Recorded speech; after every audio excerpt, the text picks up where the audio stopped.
What if empty space isn't empty at all? What if right now you're swimming through an invisible ocean, a quantum field that gives you mass, holds atoms together, and contains more energy than all the stars in the universe combined? What if this hidden fabric isn't just where reality exists, but what reality is?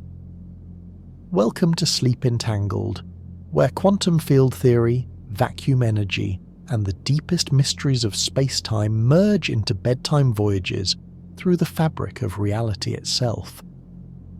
If you find wonder in understanding the zero-point energy field that underlies all existence, remember to subscribe and let curiosity about the Higgs field and quantum vacuum guide your nights.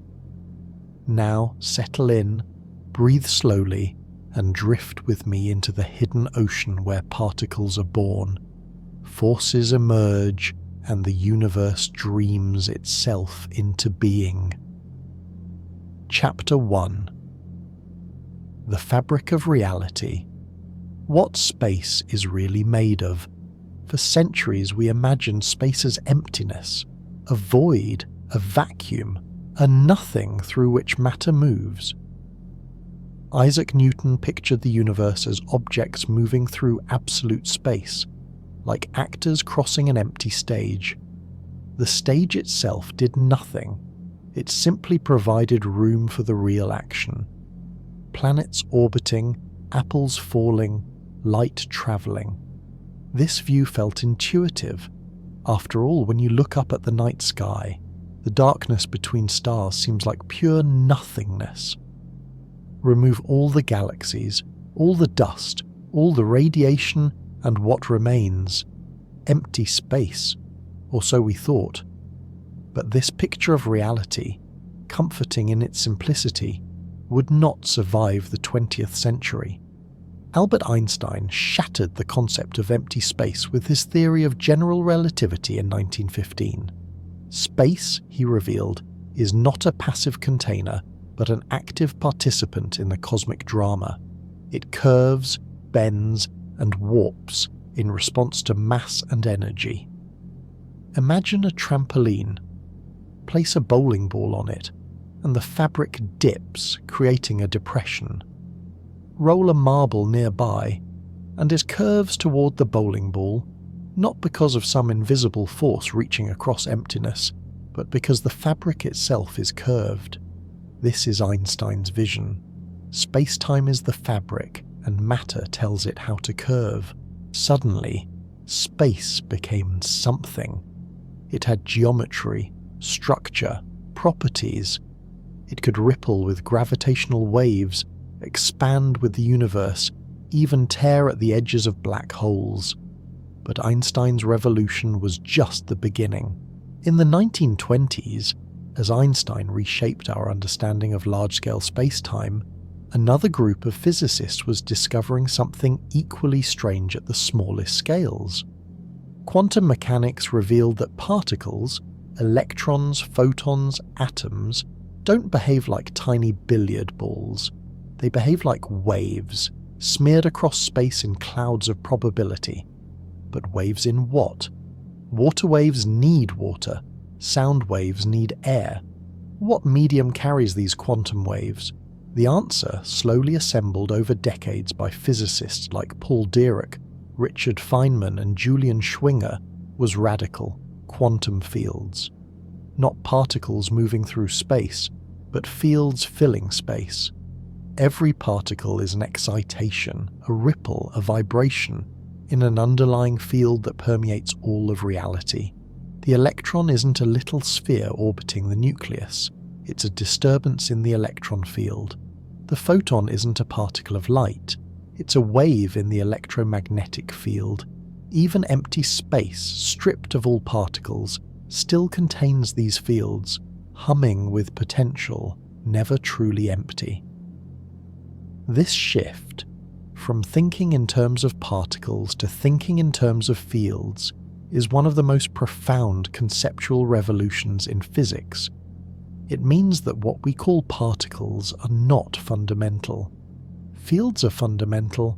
Particles are just what we see when fields get excited enough to be detectable. Think of it this way. Imagine an infinite ocean, perfectly calm. That's the quantum field at its lowest energy state. Now imagine a wave rising on that ocean. The wave isn't separate from the ocean. It is the ocean, temporarily taking on a localized form. That wave is a particle. When the wave subsides, the particle disappears, but the ocean, the field, remains. This is quantum field theory, and it's the most successful scientific theory ever devised. It predicts the behavior of matter and energy with astonishing precision, explaining everything from the glow of atoms to the interactions inside particle accelerators. But here's where things get truly astonishing. If fields fill all of space and particles are just excitations of those fields, then what we perceive as the material world, solid, tangible, substantial, is actually patterns of energy rippling through an invisible substrate. Your body, the chair you're sitting in, the air you breathe, all of it is vibrations in quantum fields. Remove the vibrations and the fields remain silent but present, waiting for the next excitation to bring matter back into being. This means that space is not empty. It never has been.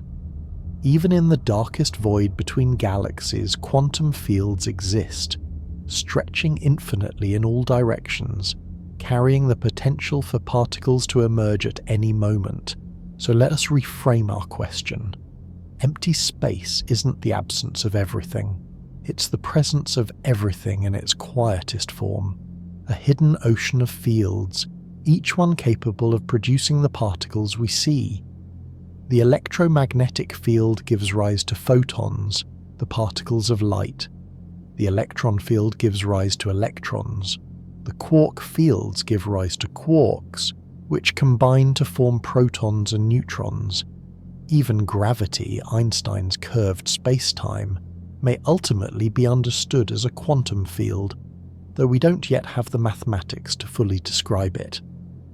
This ocean is not metaphor, it is reality, and you're not in the ocean, you are the ocean, temporarily taking the form of a human being, a complex pattern of field excitations that has learned, remarkably, to ask questions about itself. So as you rest tonight, imagine yourself not as a solid object in empty space, but as a wave, a beautiful temporary disturbance in an infinite field. The ocean beneath you is always there, silent and vast, holding you in existence. And when you dissolve into sleep, you do not disappear.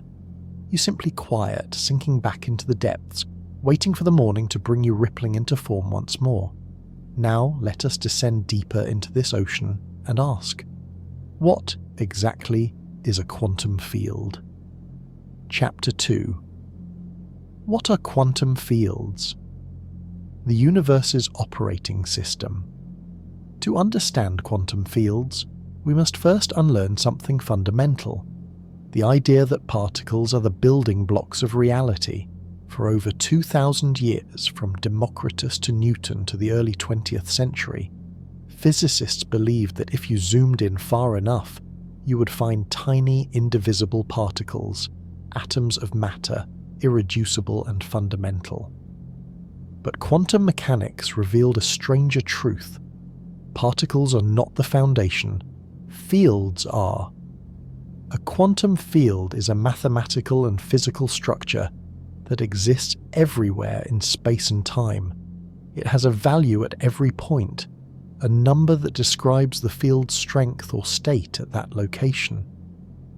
When the field's value changes, when it oscillates or vibrates, we perceive those vibrations as particles. Think of it as the universe's operating system, the invisible code running beneath the visible interface. You see particles, but the reality is fields executing programs of energy and probability. For every type of particle, there is a corresponding field. The electron field permeates all of space. When it vibrates in a particular way, we detect an electron. When it's calm, no electron exists at that location, but the field is still there, a latent potential. The same is true for photons. The electromagnetic field fills the universe. Light is not emitted particles travelling through space. Light is waves propagating through the electromagnetic field. Turn off a flashlight and the photons vanish, but the field remains, waiting to be excited again. Quarks, the building blocks of protons and neutrons, arise from quark fields. Gluons, which bind quarks together, come from the gluon field. Neutrinos, muons, W and Z bosons. Each has its own field, each a layer in the vast invisible architecture that underlies reality. In total, the standard model of particle physics describes about 17 fundamental fields. These fields, interacting according to precise mathematical rules, give rise to all the particles and forces we observe. Here is where our central analogy becomes indispensable.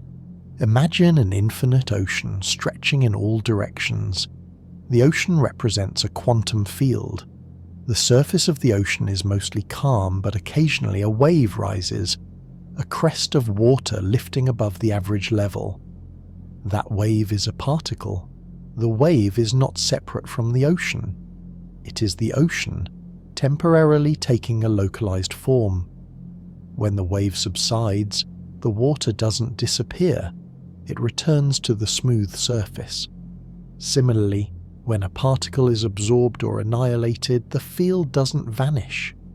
The excitation simply quiets. This analogy captures something profound. Particles are not objects moving through space. They are disturbances in an underlying medium, and just as multiple waves can exist on an ocean simultaneously, multiple particles can exist as excitations in the same field. When you see two electrons, you're seeing two ripples in the same electron field. They are not separate entities brought into contact. They are regions of the same continuous structure, vibrating in slightly different locations. Fields are everywhere, always. One of the most challenging concepts in quantum field theory is omnipresence. Fields are not localized. They do not begin or end. Every quantum field exists at every point in space, from the center of the Earth to the farthest galaxy, extending infinitely in all directions. This means that right now, as you lie in bed, the electron field, the photon field, the Higgs field, and all the others pass through your body. You are not separate from these fields, you are made of them.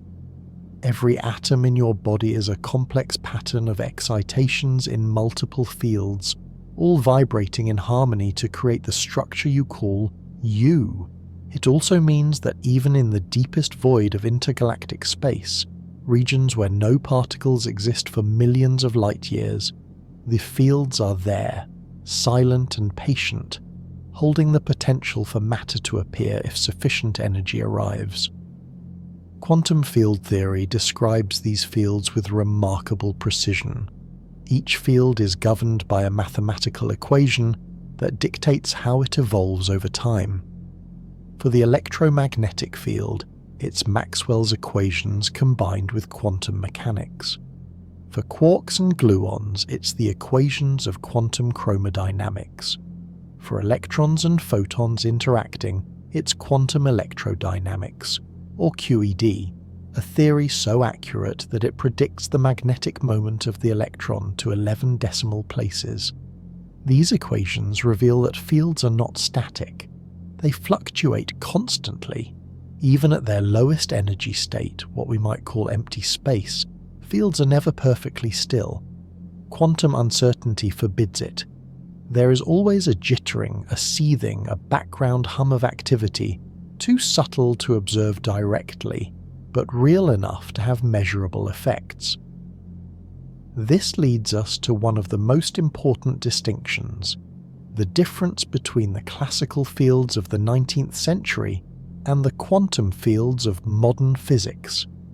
Before quantum mechanics, physicists like James Clerk Maxwell and Michael Faraday described fields classically.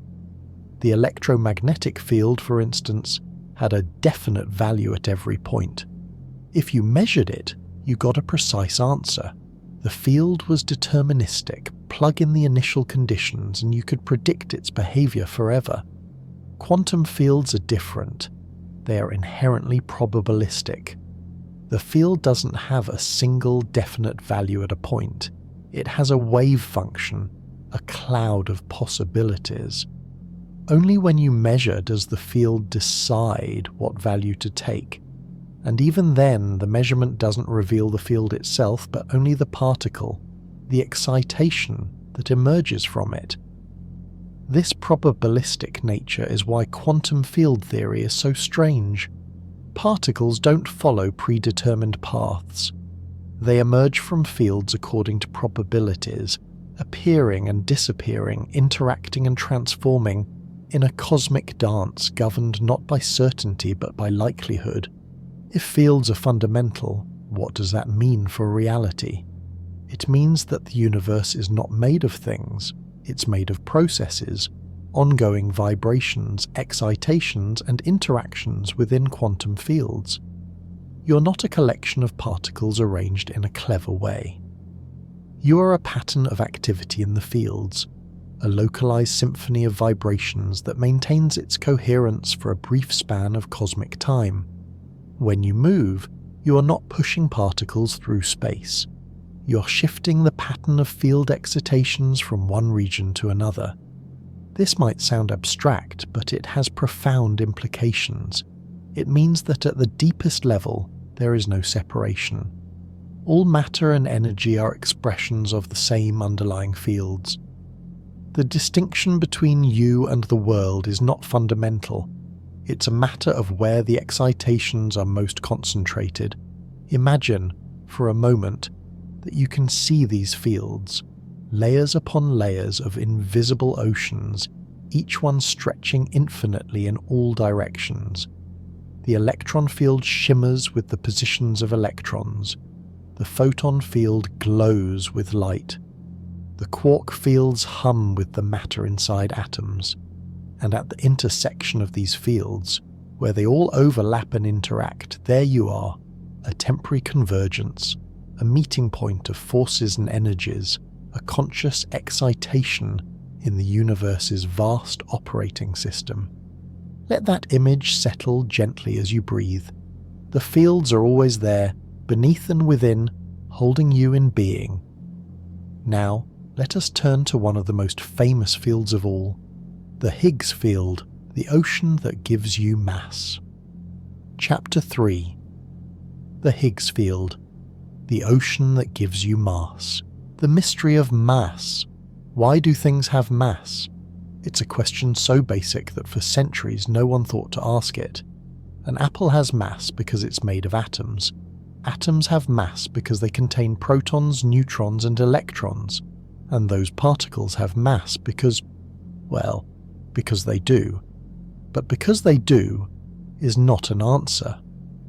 In the 1960s, physicists realized that the standard model of particle physics, the theory describing all fundamental particles and forces, had a problem. According to the equations, particles should be massless. Electrons, quarks, even the W and Z bosons that carry the weak nuclear force should all zip through space at the speed of light, weighing nothing. Yet they don't. They have mass. Something was missing from the theory. In 1964, several physicists independently proposed a solution. Among them was Peter Higgs, a British theoretical physicist working at the University of Edinburgh. He suggested that a new field, now called the Higgs Field, permeates all of space. Particles gain mass by interacting with this field. Imagine walking through an empty room. You move easily, encountering no resistance. Now imagine the room is filled with water. Suddenly, every step requires effort. You feel heavier, slower, as if you've gained mass. The water hasn't added matter to your body, it has added resistance to your motion. The Higgs field works similarly. Particles that interact strongly with the Higgs field, like electrons and quarks, experience more resistance. They acquire mass. Particles that don't interact with the Higgs field, like photons, remain massless, travelling at light speed forever. This interaction is not a force in the traditional sense, it's more like a property of space itself. The Higgs field has a non-zero value everywhere, even in the deepest vacuum. You are at this very moment moving through the Higgs field, and that interaction is what gives the particles in your body their mass. For decades, the Higgs field was theoretical. It explained the data beautifully, but no one had detected the Higgs boson, the particle that would prove the field exists. Detecting it required enormous energy, the kind found only in the most powerful particle accelerators on Earth. On July 4, 2012, scientists at CERN's Large Hadron Collider announced the discovery. They had found the Higgs boson, a particle with a mass of about 125 billion electron volts, roughly 133 times heavier than a proton. The discovery confirmed that the Higgs field is real. In 2013, Peter Higgs and François Englert, who had independently contributed to the theory, were awarded the Nobel Prize in Physics. It was the culmination of nearly 50 years of theoretical and experimental work, and it completed the Standard Model. The media called it the God particle, a nickname Higgs himself disliked. But the hyperbole was understandable. This field is what allows matter to exist. Without it, particles would be massless, unable to slow down, unable to clump together into atoms, molecules, stars, planets, or people. Let's deepen the analogy. Imagine the Higgs field as a thick, invisible molasses filling the universe. Particles move through this molasses constantly. Some particles, like electrons and quarks, interact strongly with it. They get stuck more easily, requiring more energy to accelerate. That stickiness is what we perceive as mass. Other particles, like photons, glide through the molasses without interacting at all. They experience no resistance, no stickiness, and thus have no mass. They move at the speed of light, the cosmic speed limit for massless entities. The strength of the interaction, the stickiness, is determined by a property called the Yukawa coupling. Each type of particle has its own coupling constant. The electron has a small coupling, so it has a small mass. The top quark has a large coupling, so it has a large mass, about 35,000 times heavier than an electron. Even the Higgs boson itself has mass, because it interacts with its own field, a strange self-referential feature unique to the Higgs. What about protons and neutrons? Here's where things get subtle. Protons and neutrons make up most of the mass in your body, but they are not fundamental particles. They're composite, made of three quarks bound together by gluons, the carriers of the strong nuclear force. The quarks inside a proton do get their mass from the Higgs field, but that accounts for only about 1% of the proton's total mass. The other 99% comes from the energy of the gluon field, the binding energy holding the quarks together. This energy, via Einstein's equation E equals mc squared, contributes mass. So when you stand on a scale, most of your weight comes not from the Higgs field, but from the energy trapped inside protons and neutrons. The Higgs gives mass to the fundamental particles, but the bulk of everyday mass arises from the confinement energy of the strong force. Still, without the Higgs, those fundamental particles would have no mass at all, and the universe as we know it could not exist. Atoms wouldn't form, chemistry wouldn't happen, life would be impossible. In the first moments after the Big Bang, the universe was unimaginably hot, so hot that the Higgs field was effectively turned off. Particles zipped around massless, interacting wildly, unable to slow down as bind together. But as the universe expanded and cooled, a critical moment arrived.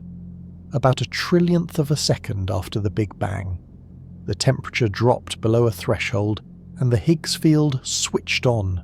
acquiring a non-zero value throughout space. Suddenly, particles gained mass. Electrons, quarks, and W and Z bosons felt resistance for the first time. They slowed down, allowing them to interact more stably.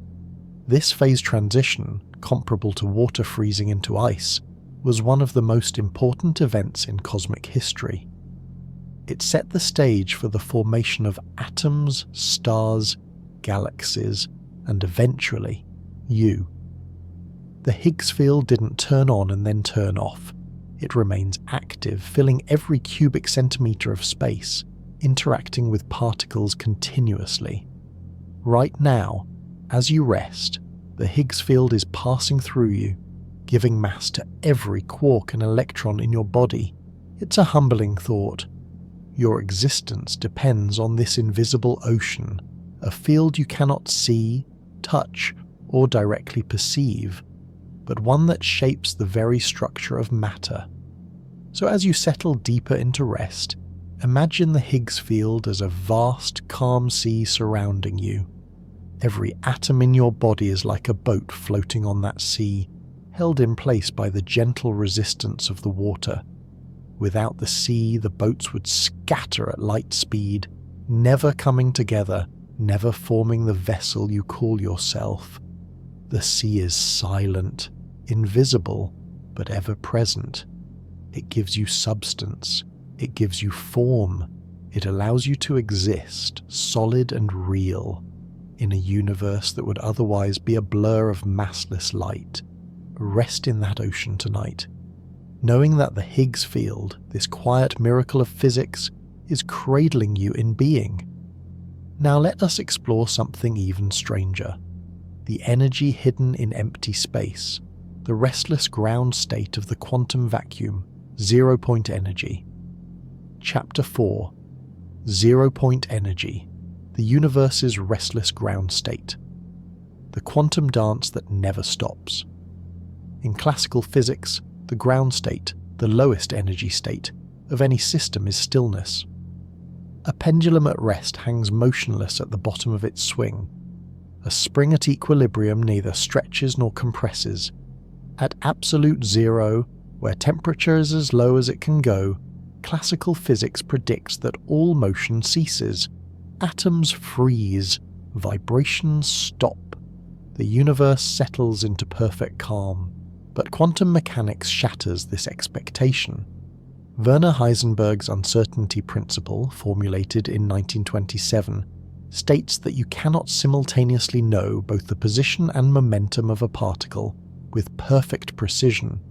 The more precisely you measure one, the less precisely you can know the other. This uncertainty is not a limitation of measurement tools, it's a fundamental property of reality. And it has a profound consequence. Even at absolute zero, even in the deepest vacuum, quantum fields cannot be perfectly still. They must always fluctuate, jittering with a minimum amount of energy called zero-point energy. Imagine trying to balance a pencil on its tip. Classical physics says that if you could get it perfectly vertical with zero motion, it would stay there forever. Quantum mechanics says that's impossible. Tiny, unavoidable vibrations, quantum fluctuations, would inevitably knock the pencil over. The same principle applies to quantum fields. Even when a field is in its lowest energy state, with no particles present, the field itself vibrates. These vibrations are not thermal. They don't arise from heat or external energy. They arise from the inherent uncertainty of quantum mechanics. Every quantum field in the universe is constantly fluctuating, even in regions of space where no matter or radiation exists. The electromagnetic field jitters, the electron field quivers, the Higgs field hums. This is zero-point energy, the irreducible minimum energy that all fields possess. One of the strangest consequences of zero-point energy is the appearance of virtual particles, fleeting excitations in quantum fields that pop into existence and vanish almost immediately. Here's how it works. The vacuum, though it has minimal energy, is not static. Quantum fluctuations can briefly borrow energy from the vacuum, creating particle-antiparticle pairs. An electron and a positron, for example, might spontaneously appear in empty space. But the borrowed energy must be repaid quickly, according to Heisenberg's energy-time uncertainty relation. Within a fraction of a second, the pair annihilates, returning the energy to the vacuum. These particles are called virtual because they exist only briefly, too short-lived to be directly observed. But they are not merely mathematical constructs. Their effects are real and measurable, as we'll explore in later chapters. If quantum fields are always fluctuating, always carrying zero-point energy, then empty space is not truly empty. It contains energy, an enormous amount according to calculations. When physicists try to add up the zero-point energy of all quantum fields across all frequencies, they arrive at an absurd result. The energy density of empty space should be approximately 10 to the power of 113 joules per cubic meter. This is a number so large it's almost meaningless. To put it in perspective, if the vacuum energy in a single coffee cup were real, it would contain more energy than all the matter in the observable universe. Yet we don't see this. The universe is not bursting with energy. Clearly, something is wrong with the calculation, or something is cancelling most of this energy. This is called the cosmological constant problem, and it's one of the deepest puzzles in physics. We'll return to it in Chapter 9. Despite the theoretical difficulties, zero-point energy has observable effects. One of the most famous is the Casimir Effect, which we'll explore in detail in Chapter 6. But other effects also confirm that the vacuum is restless. In the 1940s, physicists predicted that zero-point energy would slightly shift the energy levels of hydrogen atoms. This shift, called the Lamb shift after Willis Lamb, who measured it in 1947, arises because the electron in a hydrogen atom interacts with the fluctuating electromagnetic field. Virtual photons constantly pop in and out of existence around the electron, subtly altering its energy. The Lamb shift is tiny, less than 1 part in a million, but it was measured with exquisite precision, confirming that the vacuum is indeed alive with quantum activity. The restless ocean analogy. Return once more to our ocean analogy. Imagine a vast sea stretching to the horizon. At first glance it looks perfectly calm, but look closer. The surface is never truly still.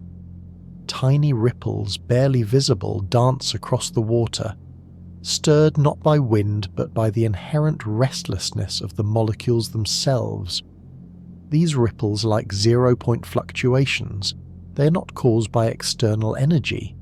They arise spontaneously from the quantum nature of the field. No matter how deeply you descend, no matter how quiet the ocean becomes, these fluctuations persist. The ocean is never at rest, and this restless ocean, this quantum vacuum humming with zero-point energy, is the stage on which all of reality plays out.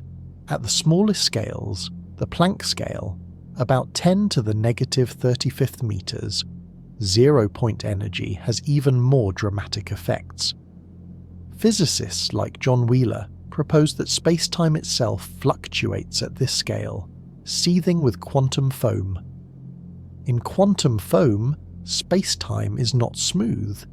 It writhes and churns with tiny wormholes, black holes, and shifts in topology, appearing and disappearing in fractions of a Planck time, 10 to the minus 43 seconds.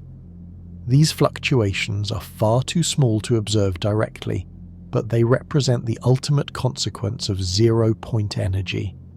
Even the fabric of space and time cannot be perfectly still. Zero-point energy forces us to reconsider the concept of nothingness. We once imagined empty space as pure absence, the void, the blank canvas on which reality is painted. But quantum mechanics reveals that there is no such thing as true emptiness. Even in the absence of matter, energy, and radiation, the quantum fields remain, vibrating with their zero-point motion, carrying the potential for particles to emerge at any moment. This means that nothing is not the opposite of something. Nothing is simply the quietest form of something, a baseline hum, a restless ground state, a cosmic silence that is never truly silent. So as you drift tonight, imagine the space around you, not as emptiness, but as an invisible sea of energy, vibrating gently, humming with possibility. Even in the stillness of your room, the quantum fields are alive, fluctuating, dancing. You're not resting in nothingness. You're resting in a universe that never stops moving, never stops creating, never truly sleeps. And in that restless ocean, you are held, a temporary pattern of calm within the eternal dance. Now, let us examine the strange inhabitants of this vacuum. Virtual particles, the ghosts in the quantum machine. Chapter 5. Virtual particles, ghosts in the quantum machine, borrowing energy from the void. We've seen that quantum fields fluctuate constantly, even in their lowest energy state. These fluctuations give rise to one of the strangest concepts in physics: virtual particles. A virtual particle is a temporary excitation in a quantum field, created by borrowing energy from the vacuum. It exists briefly, sometimes for a fraction of a second, sometimes for a time so short it's almost meaningless, before annihilating and returning the energy it borrowed. But here's the critical point. Virtual particles are not just mathematical tools. They have real, measurable effects on the behavior of matter and forces. They mediate interactions between real particles, shaping the structure of atoms, the strength of forces, and even the mass of particles themselves. The existence of virtual particles is permitted by Heisenberg's uncertainty principle, specifically the energy-time version. It states that the uncertainty in energy, delta E, multiplied by the uncertainty in time, delta T, must be at least equal to Planck's constant divided by 4pi. Delta E times delta T greater than or equal to h bar divided by 2. This means that for a very short time, energy can fluctuate, effectively appearing from nowhere, without violating the laws of physics. The shorter the time, the larger the energy fluctuation allowed. Virtual particles exploit this loophole. A particle-antiparticle pair can spontaneously appear in the vacuum, exist for a brief moment, and then annihilate. As long as the borrowed energy is returned quickly enough, the universe's books balance, and no conservation law is violated. In the 1940s, Richard Feynman revolutionized quantum field theory by introducing a visual language for describing particle interactions, Feynman diagrams.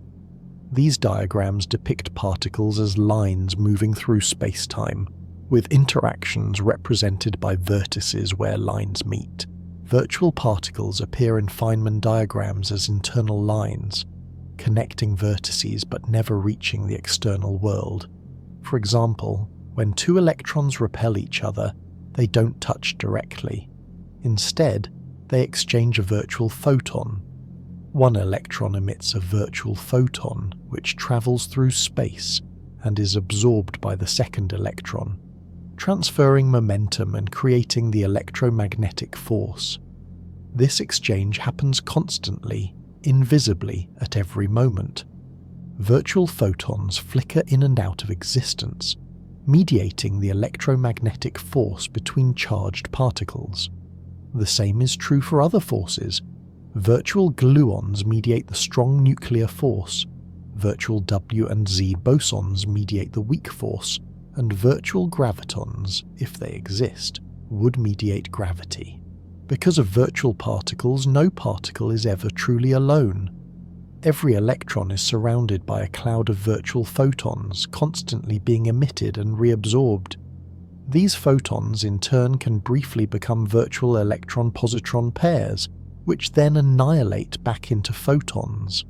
This cloud, called a quantum halo or quantum atmosphere, affects the electron's properties. It alters the electron's effective charge, making the charge you measure at a distance slightly different from the electron's bare charge at its core. This phenomenon, called charge screening, has been confirmed in particle accelerator experiments. Similarly, virtual particles contribute to the mass of particles. When you measure the mass of an electron, you're not measuring the mass of a lone particle. You're measuring the mass of the electron plus the energy of its virtual particle cloud, all combined via Einstein's E equals mc squared. The most famous evidence for virtual particles comes from precision measurements in quantum electrodynamics, QED. In the 1940s, Willis Lamb measured a tiny energy difference in hydrogen atoms that could only be explained by virtual photons interacting with the electron. This Lamb shift, as it's called, was one of the first confirmations that the quantum vacuum is not empty, but filled with fluctuating fields and virtual particles. In the 1960s, physicists measured the anomalous magnetic moment of the electron, a property that describes how the electron interacts with magnetic fields. The Standard Model, including contributions from virtual particles, predicts this value to incredible precision, 11 decimal places. Experiments confirm the theory almost perfectly, providing one of the most stringent tests of QED ever performed. Are virtual particles real? This raises a philosophical question. Are virtual particles real, or are they just mathematical conveniences? The answer depends on what you mean by real. Virtual particles cannot be directly observed. They exist for too short a time, and attempting to measure them would collapse the quantum state, destroying the very thing you're trying to detect. In that sense, they are not real in the same way a particle sitting in a detector is real, but their effects are undeniably real. The forces you experience, the stability of atoms, the precise values of physical constants, all depend on virtual particles. To say they are just math is to miss the point. The math describes nature, and if virtual particles emerge from that description and produce observable consequences, then they are as real as anything in quantum mechanics can be. Perhaps it's better to think of virtual particles not as objects but as processes, fluctuations in the quantum field that briefly take on particle-like characteristics before dissolving back into the field. The quantum jukebox. Here's a playful way to think about virtual particles. Imagine the quantum field as a vast jukebox, capable of playing any song, any particle, at any moment. Most of the time, the jukebox is silent, resting in its lowest energy state. But occasionally a coin is dropped in, not a physical coin, but a quantum fluctuation, a brief burst of borrowed energy. The jukebox plays a song for a few seconds, a virtual particle appears, and then the song ends. The coin is reclaimed, the energy returned, and the jukebox falls silent again. This happens constantly, everywhere, in every quantum field. The universe is a cosmic jukebox playing an endless symphony of virtual particles, each one a brief note in the grand composition of reality. One of the most direct consequences of virtual particles is the Casimir Effect, which we'll explore in detail in the next chapter, but let's preview it here. When two uncharged metal plates are placed very close together in a vacuum, they experience an attractive force. This force arises because the virtual particles between the plates are restricted. Only certain wavelengths can fit in the gap.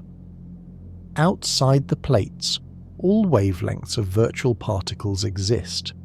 This imbalance creates a pressure difference. pushing the plates together. The Casimir effect is not just theory.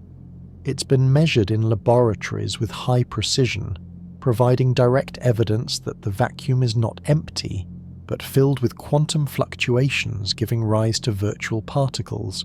Virtual particles remind us that reality is not made of solid, unchanging objects. It's made of processes, of interactions, of fleeting moments where fields borrow energy, take form, and dissolve back into potential. You too are part of this process.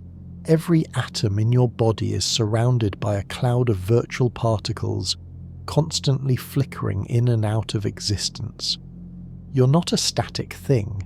You're a pattern of activity, held together by forces mediated by invisible ghosts that dance for an instant and vanish. So, as you rest, imagine the space around you filled not with emptiness, but with a shimmering haze of virtual particles, photons, electrons, quarks, gluons, all flickering into existence and dissolving away like fireflies on a summer night. You're not alone in the darkness. The vacuum teems with life, with potential, with the quiet activity of fields that never sleep. Now let us turn to the most famous proof that the quantum vacuum is not empty, the Casimir Effect. Chapter 6. The Casimir Effect. Proof the vacuum has energy. In 1948, Dutch physicist Hendrik Casimir proposed something that sounded absurd. Two uncharged metal plates, placed close together in a perfect vacuum, should attract each other, not because of gravity, not because of electromagnetism, but because of the quantum vacuum itself. At the time, this idea was radical. If the plates are uncharged, why should they interact at all? Casimir's answer was elegant and strange. The vacuum between the plates contains fewer virtual particles than the vacuum outside. This imbalance creates a pressure difference, pushing the plates together. For nearly 50 years, the Casimir effect remained a theoretical curiosity. Then, in 1997, physicist Stephen Lamoureux at the University of Washington performed the first precise measurement. Using a torsion pendulum and gold-coated surfaces, he confirmed Casimir's prediction. The plates attracted each other, exactly as quantum field theory predicted. It was direct, undeniable proof that the quantum vacuum is not empty. The zero-point energy of quantum fields is real, and it exerts measurable forces. How the Casimir effect works. To understand the Casimir effect, we need to think carefully about virtual particles and quantum fluctuations. The quantum vacuum is filled with virtual photons, fluctuations in the electromagnetic field, at all possible wavelengths. Outside the plates, all wavelengths exist freely. Inside the plates, however, only certain wavelengths can fit. Just as a guitar string can only vibrate at certain frequencies determined by its length, the virtual photons between the plates can only have wavelengths that fit evenly into the gap. This restriction means there are fewer virtual photons between the plates than outside. The pressure from virtual photons outside is greater than the pressure inside, creating a net force that pushes the plates together. The effect is extraordinarily small. For plates separated by 1 micrometer, 1/1,000,000th of a meter, the force is about 0.01 pascals, roughly the pressure exerted by a single grain of sand. But it's measurable, and it increases dramatically as the plates are brought closer together. Stephen Lamoureux's experiment was a marvel of precision. He used a torsion pendulum, a device that detects tiny forces by measuring the twist in a thin fibre. One side of the pendulum held a flat gold-coated plate. Nearby, a gold-coated sphere was mounted on a separate apparatus. By bringing the sphere close to the plate and measuring the tiny twist in the fibre, Lamoureux detected the Casimir force. The results matched Casimir's theoretical predictions to within 5%, a stunning confirmation of quantum field theory. Since then, other experiments have achieved even greater precision, measuring the Casimir force to better than 1% accuracy.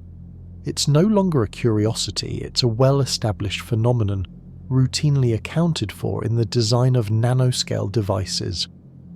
The Casimir effect provides one of the most direct pieces of evidence that the quantum vacuum is not nothingness. Even in regions of space with no particles, no radiation, no matter, just empty space, the quantum fields are present, fluctuating and exerting forces. This has profound implications. It means that empty space is an active participant in physics. It can push, pull, and influence matter. It has structure, properties, and energy. In a sense, the Casimir effect is the vacuum speaking to us, saying, "I am not nothing. I am something.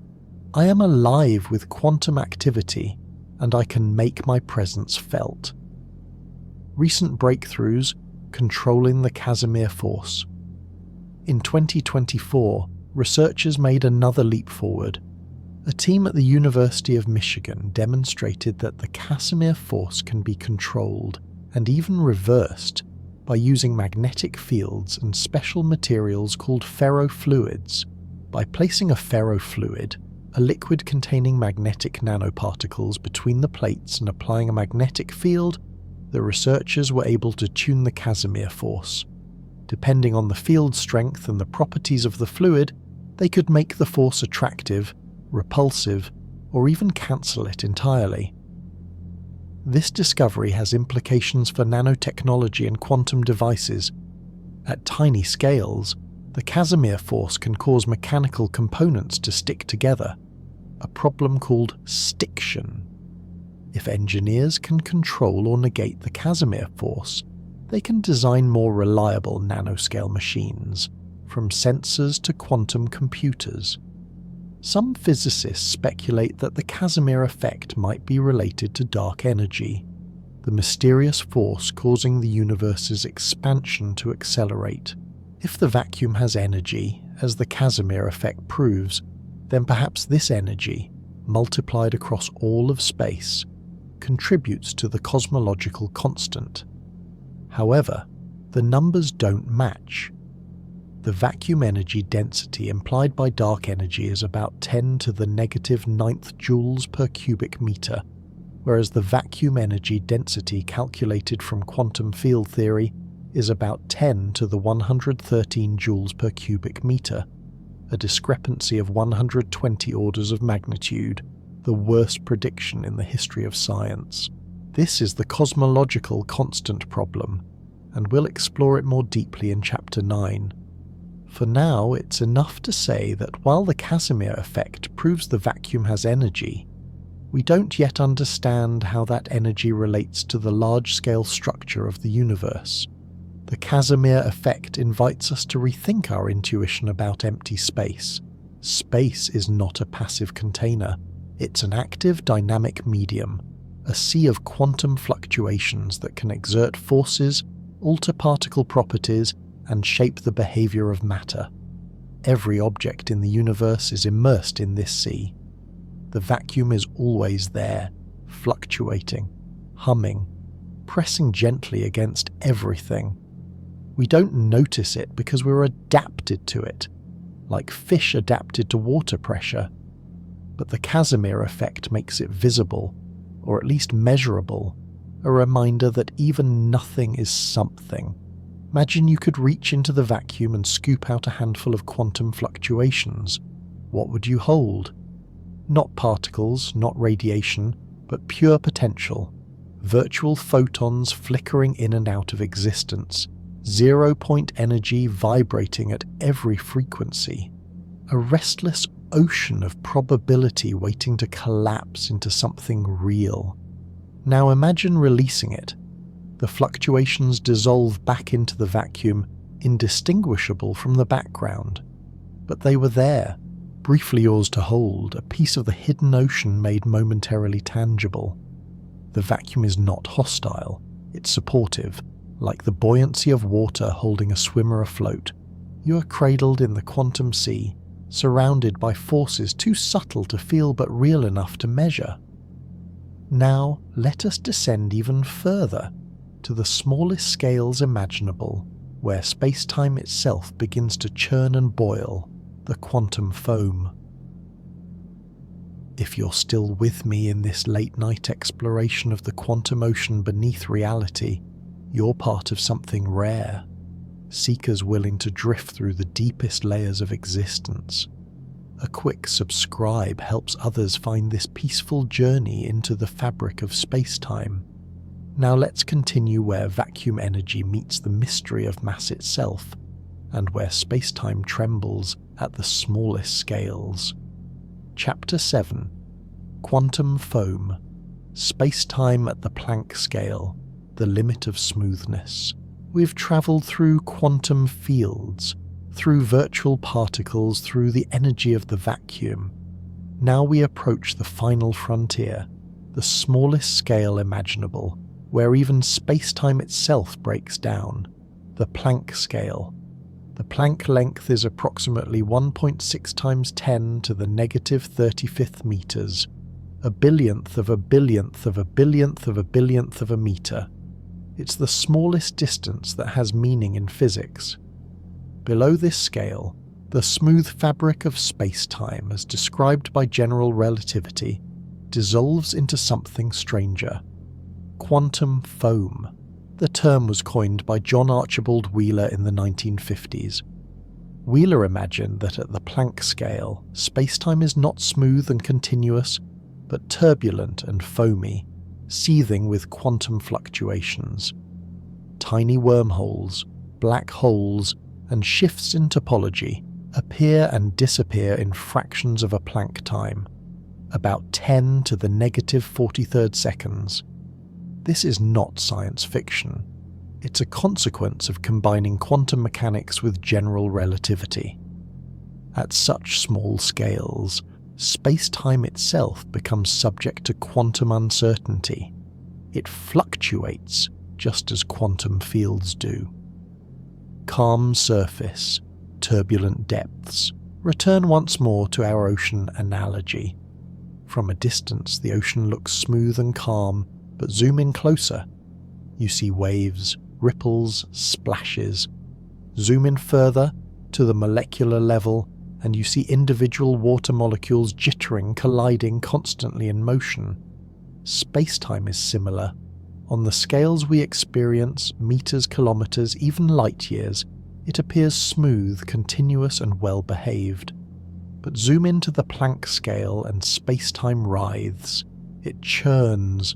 It foams. Quantum foam represents the ultimate restlessness of the universe.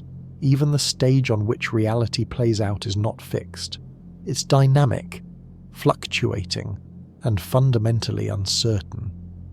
At the Planck scale, Wheeler proposed that space-time could momentarily change its topology, its fundamental shape. Tiny wormholes might flicker into existence, connecting distant points in space for an instant before collapsing. Black holes smaller than an atom might form and evaporate in less than a Planck time. These structures are far too small to observe directly. No microscope, no particle accelerator, no conceivable technology can probe the Planck scale, but they have theoretical implications. If wormholes exist in the quantum foam, they might influence the behavior of particles, creating subtle effects we could detect indirectly. Some physicists speculate that quantum foam could explain why space-time appears smooth on large scales, despite being turbulent at small scales, much like a rough surface looks smooth from a distance. The fluctuations average out, leaving behind the smooth space-time described by Einstein's equations. Quantum gravity. The missing theory. Quantum foam is a consequence of trying to merge quantum mechanics and general relativity. But the problem is, we don't yet have a complete theory of quantum gravity. General relativity describes gravity as the curvature of space-time, but it's a classical theory. Quantum mechanics describes particles and fields, but it doesn't include gravity in a fundamental way. At the Planck scale, both theories are needed, but they clash. General relativity predicts singularities, points where space-time curves infinitely. Quantum mechanics abhors infinities, suggesting that something new must happen at the smallest scales. Several candidate theories attempt to resolve this conflict. String theory proposes that particles are not point-like but tiny vibrating strings. At the Planck scale, space-time itself might be woven from strings, with quantum foam emerging from their interactions. Loop quantum gravity suggests that space-time is not continuous but granular, made of discrete loops. At the Planck scale, space is quantized, divided into tiny indivisible cells. Causal set theory envisions space-time as a network of discrete events, with quantum foam arising from the probabilistic connections between them. None of these theories is complete or proven, but all agree that at the Planck scale, space-time is not the smooth continuum we experience. It's something wilder, more quantum, more uncertain. If space-time itself is foamy at small scales, what does that mean for quantum fields? Remember, fields exist at every point in space-time. If space-time is fluctuating, then the fields fluctuate too, not just because of their own quantum nature, but because the very stage they occupy is trembling. This adds another layer to zero-point energy. Even if quantum fields were somehow perfectly still, the fluctuations of space-time itself would stir them, creating a baseline of activity that cannot be eliminated. In this sense, quantum foam is the ultimate source of the universe's restlessness. It's not just that fields can't be still, space-time itself can't be still. It's worth pausing to acknowledge how impossibly small the Planck scale is. To give you a sense of scale, if you could zoom in on a single atom so that it filled the entire solar system, a Planck length would still be smaller than an atom in our normal world. No technology will ever directly observe quantum foam. It exists at a scale billions of times smaller than anything we can probe with particle accelerators. Yet it's theoretically fundamental, the ground floor of reality, the limit where our current physics ends and something new must begin. Quantum foam might also play a role in black holes. When matter collapses into a black hole, general relativity predicts a singularity, a point of infinite density where space-time curvature becomes infinite. But quantum mechanics suggests that singularities don't exist. Instead, at the Planck scale, quantum foam intervenes. The collapsing matter reaches the Planck density, and quantum gravitational effects take over, possibly creating a bounce that prevents true collapse to a point. This idea is central to some models of loop quantum gravity, which propose that black hole singularities are replaced by tiny, ultra-dense regions where space-time is maximally curved but not infinite. If true, then even the most extreme environments in the universe, the interiors of black holes, are governed by quantum foam at the deepest level. Quantum foam reminds us that reality is not built on solid ground. There is no ultimate foundation, no final layer of stability. At every scale, from the cosmic to the quantum, the universe is in motion, fluctuating, transforming. Even space-time, the stage on which all events occur, is not solid. It's a dynamic, living structure, bubbling and shifting at the smallest scales, woven from quantum uncertainty. Imagine looking at a calm sea at sunset. The surface glows, smooth and serene, but beneath that surface currents churn. Deeper still, water molecules collide in constant motion, and at the very foundation, where quantum mechanics meets the ocean itself, there is only turbulence, a foaming, churning chaos that gives rise to the calm you see above. Spacetime is that ocean. We float on its surface, experiencing smoothness and order. But beneath, at the Planck scale, the universe seethes with quantum foam, a restless foundation from which all stability emerges. Imagine the space around you not as rigid and fixed, but as gently vibrating, trembling at scales far too small to perceive. You are held not by a solid stage, but by a living, breathing fabric, space-time itself, dancing in the quantum foam. Let that image settle softly. The universe is never still, even in its deepest foundations, and yet, in that restlessness, there is stability, order emerging from chaos, calm arising from the foam. Now let us ask one of the most profound questions of all. If fields underlie all of reality, could consciousness itself emerge from the quantum field? Chapter 8: Fields and Consciousness. Does mind emerge from the quantum ocean? Consciousness is perhaps the greatest mystery in science. How does subjective experience, the feeling of seeing red, the taste of chocolate, the sense of I, arise from physical processes? This is called the hard problem of consciousness, and despite centuries of philosophical inquiry and decades of neuroscience research, we have no definitive answer. Most neuroscientists believe consciousness emerges from the brain's activity, from neurons firing, synapses connecting, and networks processing information. But this view, while supported by evidence, leaves a gap. We can describe the neural correlates of consciousness, the brain states associated with awareness, but we cannot explain how those states give rise to subjective experience. Could quantum fields play a role? The electromagnetic field of the brain. Your brain is not just a network of neurons, it's also an electromagnetic field. Every neuron that fires generates a tiny electric current. When billions of neurons fire in coordinated patterns, they create a complex, oscillating electromagnetic field that can be measured with EEG machines. This field is not separate from the brain. It's generated by neuronal activity. But some researchers wonder if the field itself might be more than a byproduct. Could it be a medium through which consciousness emerges? One hypothesis is that consciousness arises from coherent states in the brain's electromagnetic field, moments when neural activity synchronizes, creating a unified field pattern. This synchronization might be what binds disparate bits of information, visual, auditory, emotional, into a single, coherent experience of awareness.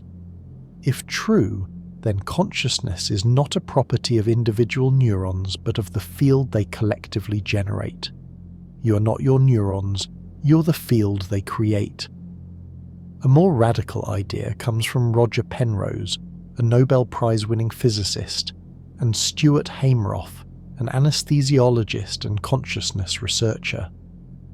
They propose that consciousness arises from quantum processes inside neurons, specifically in structures called microtubules. Microtubules are tiny protein tubes that form the skeleton of cells. Penrose and Hameroff suggest that microtubules can sustain quantum coherence, quantum superpositions that persist long enough to be relevant for neural processing. When enough microtubules become entangled, their quantum states collapse in a coordinated event, producing a moment of conscious awareness. They call this theory orchestrated objective reduction, or ORC-OR. It's controversial, and many neuroscientists are skeptical. Quantum coherence is fragile. It's easily destroyed by heat and environmental noise. The brain is warm, wet, and noisy, seemingly the worst place for quantum effects to survive. But recent research in quantum biology suggests that living systems can sustain coherence longer than expected. Birds use quantum entanglement in navigation. Plants use quantum coherence in photosynthesis. Perhaps the brain too has evolved ways to protect quantum states long enough for them to matter. If consciousness is related to quantum fields, another intriguing possibility arises. Could there be a collective field of consciousness? Think of the electromagnetic field. Every charged particle contributes to it, and the field in turn influences every particle. Could consciousness work similarly? Could individual minds contribute to a larger field of awareness that, in subtle ways, influences each mind? This idea borders on the metaphysical, and it lacks empirical support. But it's worth considering. If consciousness is a field phenomenon, then perhaps what we experience as individual awareness is a localized excitation in a broader field. Much like a particle is a localized excitation in a quantum field, this doesn't mean there's a cosmic consciousness watching over us. It simply means that consciousness might not be as isolated as we think. The boundaries between minds might be less rigid, the connections more subtle and quantum than we yet understand. Let's be clear. The idea that consciousness arises from quantum fields is highly speculative. Most neuroscientists believe classical non-quantum processes are sufficient to explain brain function. Quantum effects, if they exist in the brain, are likely to be marginal, not central. But the hard problem of consciousness remains unsolved. Classical models can describe how information is processed, but they struggle to explain why that processing feels like something. Why is there subjective experience at all? Quantum mechanics introduces elements, superposition, entanglement, collapse, that are, at least superficially, reminiscent of conscious experience. Superposition is like holding multiple thoughts simultaneously. Collapse is like making a decision. Entanglement is like the unity of experience, where different perceptions bind into a single whole. These similarities might be coincidental, or they might hint at a deeper connection between quantum fields and consciousness. A connection we're only beginning to glimpse. If consciousness is a field phenomenon, then asking "where is consciousness?" becomes as meaningless as asking "where is the electromagnetic field?" The field is everywhere. Consciousness might be the same, not localized to a single neuron or even a single brain, but a property that emerges when quantum fields interact in particular ways. You're a pattern of excitations in multiple fields: the electron field, the quark fields, the Higgs field, and perhaps a field of consciousness itself. When these fields oscillate in harmony, you experience awareness. When the oscillations stop, in deep sleep, under anesthesia, or at death, the pattern dissolves and consciousness fades. But the fields remain, always there, waiting for the next pattern to emerge. What if thoughts are not produced by the brain but are excitations in a quantum field, and the brain is simply the antenna that detects them? Like a radio tuning into a broadcast, the brain tunes into the field of consciousness, picking up thoughts, memories and sensations that exist not inside the neurons but in the field itself. This is speculation, of course, poetry more than physics, but it captures the shift in thinking that quantum field theory invites, from objects to processes, from particles to fields, from brains to patterns in the quantum ocean. Whether consciousness arises from quantum fields or classical neural networks, one thing is clear: you are not separate from the physical world. You are part of it. Your thoughts, your feelings, your sense of self, all arise from the same quantum fields that give rise to atoms, stars, and galaxies. You are the universe, aware of itself, a wave in the cosmic ocean, briefly cresting into form, experiencing the wonder of existence before dissolving back into the depths. Your thoughts are ripples. Your awareness is the ocean itself, vast and boundless, expressing itself through you. Rest in that field. Let your awareness soften, dissolve, return to the quantum ocean from which it came, and know that even in sleep the field remains, humming quietly, waiting for the morning to bring you back into form. Now let us turn to the grandest mystery of all, dark energy, the force that fills the universe and may be the quantum vacuum made manifest on cosmic scales. Chapter 9. Dark Energy and the Quantum Vacuum, the universe's hidden driver, the discovery that changed everything. In 1998, two teams of astronomers made a discovery that shocked the physics world.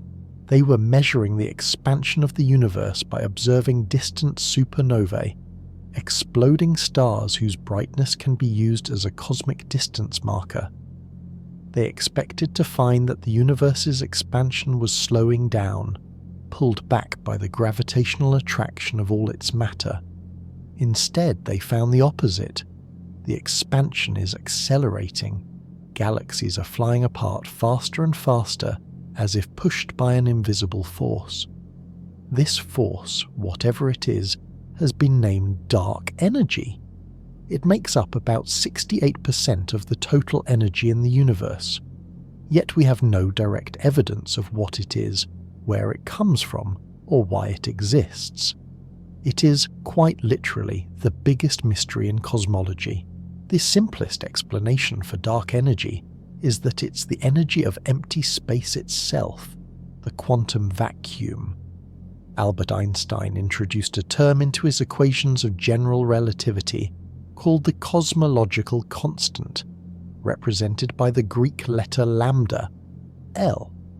Originally, he added it to keep the universe static, balancing gravity. When Edwin Hubble discovered the universe was expanding, Einstein called it his biggest blunder. But in the 1990s, the cosmological constant returned. If the vacuum has energy, as quantum field theory predicts, then that energy would exert a repulsive gravitational effect, causing space to expand. The cosmological constant, it turns out, might not have been a blunder after all. It might be the vacuum energy of quantum fields. Here's the problem. When physicists calculate the vacuum energy density predicted by quantum field theory, they get a number around 10 to the power of 113 joules per cubic meter. When astronomers measure dark energy, they get about 10 to the negative 9th joules per cubic meter. The discrepancy is 120 orders of magnitude, a 1 followed by 120 zeros. This is the worst theoretical prediction in the history of science. Something is catastrophically wrong, either with our understanding of quantum fields or with how vacuum energy relates to dark energy. This is the cosmological constant problem, and despite decades of effort, no one has solved it. Some physicists think the vacuum energy is somehow cancelled by an unknown mechanism. Others believe we're missing a fundamental principle that would explain why the vacuum energy is so small. Until we solve it, dark energy remains one of the deepest mysteries in physics. Dark energy is not nothing. Despite the theoretical difficulties, dark energy is real. Its effects are observable. The expansion of the universe is accelerating, and something must be driving that acceleration. Whether it's vacuum energy, a new field, or something else entirely, dark energy is shaping the fate of the cosmos. Currently, dark energy makes up 68% of the universe's total energy. Dark matter, another mysterious substance we can't directly detect, makes up 27%. Ordinary matter, atoms, stars, planets, makes up just 5%. We're a tiny fraction of reality, floating in a universe dominated by the unknown. In March 2025, the Dark Energy Spectroscopic Instrument DESI released new data suggesting something astonishing. Dark energy may not be constant. it might be changing over time. For decades, cosmologists assumed dark energy was uniform and unchanging, a constant property of space.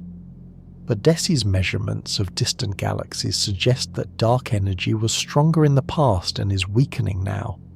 If confirmed, this would revolutionize cosmology. One possibility is that dark energy is not the vacuum energy of spacetime but a dynamic field called quintessence. Unlike the cosmological constant, which is fixed, quintessence can vary in strength and evolve over time. If dark energy is weakening, the universe's expansion might slow, stop, or even reverse in the far future, though that would take trillions of years. This is frontier science, and the results are not yet definitive, but they hint that the quantum vacuum, or whatever dark energy truly is more dynamic and complex than we imagined. If dark energy is not the cosmological constant but a field, then it joins the pantheon of quantum fields that fill space. The Higgs field gives particles mass. The electromagnetic field mediates light and electromagnetism. The quintessence field, if it exists, drives cosmic expansion. This field would be extraordinarily weak, far weaker than any other field we know. But because it fills all of space, its cumulative effect is enormous, dominating the universe's energy budget. Some models suggest that quintessence interacts with other fields, subtly influencing the behavior of matter and energy. If so, then the quantum ocean is even richer than we thought, not just a backdrop for particles and forces, but an active participant in the universe's evolution. Dark energy determines the universe's ultimate fate. If dark energy remains constant, the universe will expand forever, cooling and diluting until stars die out, black holes evaporate, and only a cold, dark void remains. A scenario called the Big Freeze.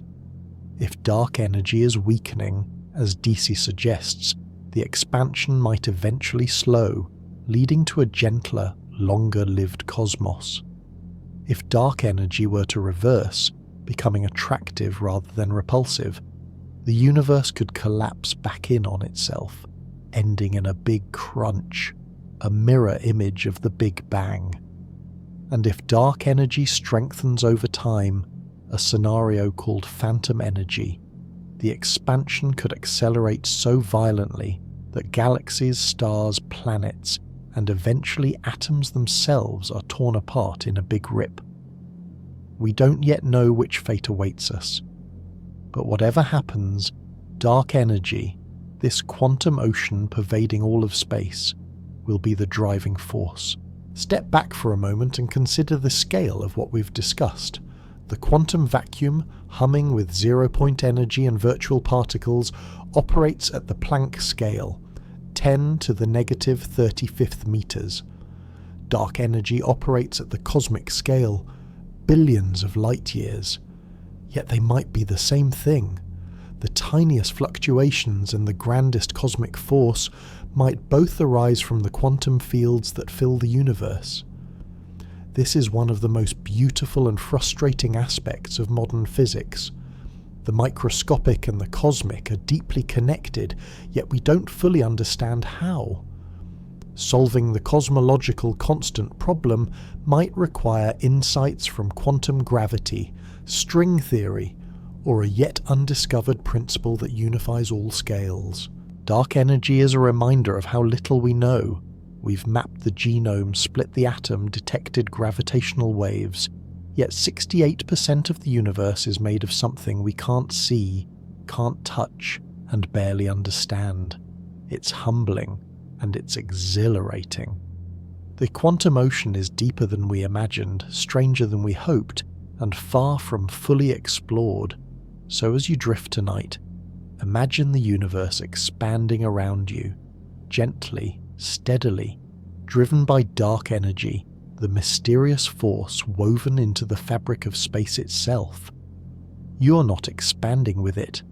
You're held together by forces stronger than dark energy, the electromagnetic force binding atoms, the strong force holding nuclei together, but the space between galaxies stretches, and over billions of years the cosmos grows ever larger, ever emptier, ever colder.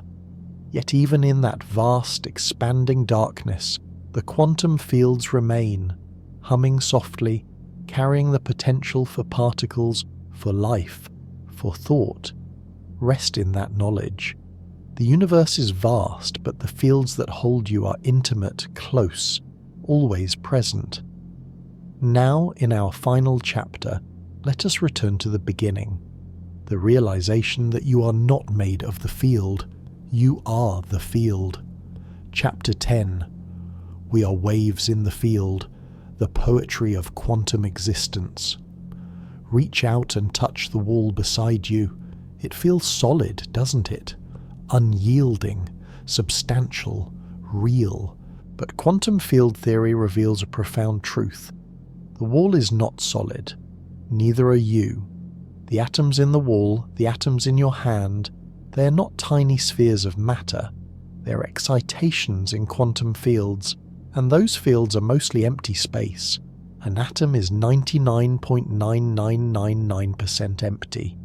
If you could remove all the empty space from the atoms in your body and compress what remains, you would fit into a volume smaller than a grain of sand. The rest, the vast majority of what you think of as you, is not matter.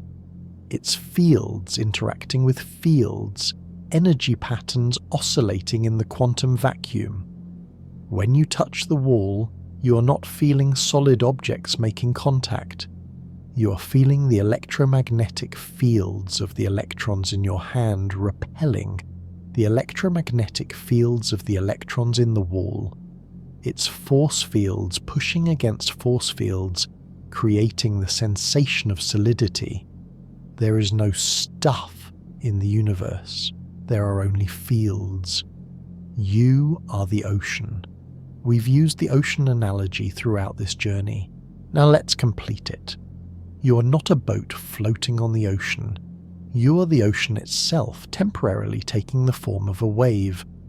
The quantum fields that permeate all of space, the electron field, the quark fields, the photon field, the Higgs field, are continuous. They have no boundaries.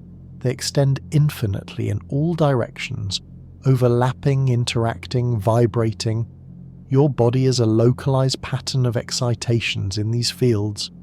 The electrons in your atoms are ripples in the electron field. The quarks in your protons and neutrons are ripples in the quark fields. The photons bouncing off your skin are ripples in the electromagnetic field. You are not made of the field. You are the field, expressing itself in a particular pattern, a particular configuration, a particular wave. Einstein showed us that mass and energy are equivalent. E equals mc squared. Matter is not a substance distinct from energy. It is energy in a particular form. Your body is not a collection of matter. It's a pattern of energy, organized by quantum fields, held together by forces and sustained by the constant exchange of particles and fields. Every second, countless particles enter your body from the environment. Photons from light, neutrinos from the sun, atoms from the air you breathe. And every second, countless particles leave, heat radiated away, carbon dioxide exhaled, cells shed from your skin. The matter that makes up your body today is not the same matter that made up your body a year ago. You're a process, not an object, a pattern that persists even as its constituents change, a wave that travels across the ocean, maintaining its form even though the water itself never moves. When you think, you're not moving particles around inside your skull. You're creating patterns of electromagnetic fields. Neurons fire, ions flow, and the electromagnetic field of your brain oscillates in complex coordinated patterns. That oscillation, that dance of fields is thought. When you see photons, excitations in the electromagnetic field, strike your retina, transferring energy to electrons in your cells, which trigger cascades of electrical signals, creating patterns in the field. That pattern is vision. When you love, fear, hope, or dream, you're experiencing fields interacting with fields, energy flows reshaping the patterns that define you. In this sense, consciousness is not separate from the quantum ocean. It is the ocean, aware of itself. Imagine the universe as a vast symphony. The quantum fields are the instruments, particles are the notes. You are a melody, a complex, beautiful sequence of notes played by the orchestra of fields. The melody does not exist apart from the orchestra. Remove the instruments and the music vanishes. But the music is not any single instrument. It's the pattern, the harmony, the way the notes come together in time. You are that pattern. And when the music ends, the orchestra remains, ready to play another melody, another life, another wave in the infinite ocean. This might sound abstract, even mystical, but it's not mysticism, it's physics. The quantum field is not a metaphor. It's the most accurate description of reality we have, and it tells us that the boundaries we perceive between self and other, between matter and space, between you and the universe, are illusions. At the deepest level, there is only the field, vibrating, oscillating, taking temporary forms that we call particles, atoms, bodies, minds. You're not in the universe. You're the universe, locally concentrated into a human form, aware of itself for a brief moment before dissolving back into the field. Let's bring everything together. The Higgs field gives you mass, allowing you to exist as something more than light. Zero-point energy ensures that the quantum vacuum is never empty, always humming with potential. Virtual particles mediate the forces that hold your atoms together. The Casimir Effect proves that even emptiness is full. Quantum foam churns at the smallest scales, keeping spacetime dynamic and alive. Consciousness might arise from quantum fields, binding perception into a unified experience. And dark energy, the vacuum energy of space, drives the universe's expansion, shaping its ultimate fate. All of these phenomena arise from the same source. Quantum fields filling all of space, vibrating, interacting, creating the reality we experience. You are not separate from this. You are this. A temporary pattern, a wave in the ocean, a melody in the symphony, a moment of awareness in the eternal field. In the beginning of this journey we asked, what if empty space is not empty? We've seen the answer. Space is not empty. It never has been.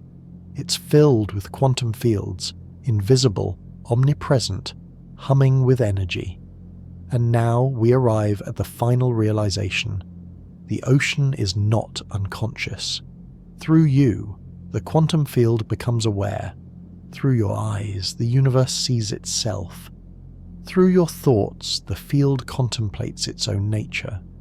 You are the ocean, knowing itself. You're the wave that rises, looks around, and realizes, I am water. I am part of something infinite. I am the field. So as you drift into sleep, imagine the quantum fields around you, layers of invisible oceans, overlapping, vibrating, holding you in being. Feel the Higgs field giving you mass, the gentle resistance that makes you real. Feel the zero-point energy humming softly, the vacuum never still, always alive with potential. Feel the electromagnetic field binding your atoms, the strong force holding your nuclei together, the forces that keep you coherent, stable, whole.